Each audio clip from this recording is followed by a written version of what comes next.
नमस्कार मंडळी. आपल्यापैकी प्रत्येकीच्या वॉर्डरोबमध्ये अनेक पॅटर्नच्या सुंदर साड्या असतात, पण अनेकदा समारंभात नेसलेली साडी पुन्हा कोणत्या फंक्शनला नेसायची असा प्रश्न अनेकदा पडतो. कारण ती साडी पुन्हा रिपीट कशी करावी असा प्रश्न अनेकांना पडतो.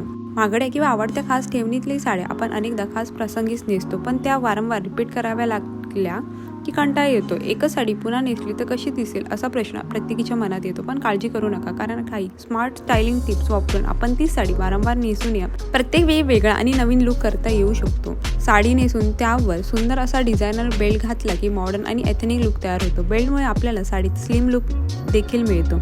पारंपरिक साडीवर लेदर किंवा फॅब्रिकचा बेल्ट लावा. या बेल्ट साडीचा पदर व्यवस्थित ठेवण्यास मदत करतो आणि तुम्हाला एक आकर्षक लुक मिळतो. साडीवर नेहमीच तोच मॅचिंग ब्लाउज घालण्यापेक्षा आपण क्रॉप टॉप घालून देखील स्टायलिंग करू शकता. यातही बोट नेक, सॉलिड नेक, हाय नेक अशा वेगवेगळ्या पॅटर्नचे क्रॉप टॉप पेअरिंग केले तर साडीला नवीन लुक मिळतो. एखादी जुनी साडी कळून न येता रिपीट करायची असेल किंवा साध्या साडीलाही अधिक सुंदर व आकर्षक लुक द्यायचा असेल तर साडीला श्रग किंवा लॉंग कोट घाला. यामुळे तुमचा लुक ग्लॅमरस दिसेल.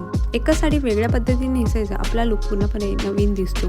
नेहमीच्या साडी नेसण्याच्या स्टायलिंगऐवजी पॅन्ट स्टाईल ड्रेप किंवा लेहंगा स्टाईल ड्रेप किंवा आणखी इतर वेगवेगळ्या प्रकारे आपण साडी ड्रेप केल्याने साडीला नवीन लुक येतो. साडीवर कॉन्ट्रास्ट रंगाचा किंवा वेगळ्या फॅब्रिकचा दुपट्टा किंवा शाल पेअरिंग करू शकता. जसे की सिल्कच्या साडीवर नेटचा किंवा ब्रोकेटचा दुपट्टा एका खांद्यावर पिनअप करा. हा दुपट्टा लेअरिंगचा पर्याय साडीला नवा लुक देतो. साडी रिपीट करताना सर्वात सोपा आणि मोठा बदल म्हणजे ब्लाऊज बदलणे. साडीच्या रंगाशी कॉन्ट्रास्ट होणारा किंवा अगदी वेगळा डिझाईनर ब्लाऊज घाला. जसे की सिल्कच्या साडीवर एम्ब्रॉयडरी असलेला हायनेक ब्लाऊज किंवा प्लेन साडीवर हेवी डिझाईनचा ब्लाऊज घाला. वेगवेगळ्या अनेक पॅटर्नचे ब्लाऊज स्टाईल केल्यास संपूर्ण लुक बदलतो.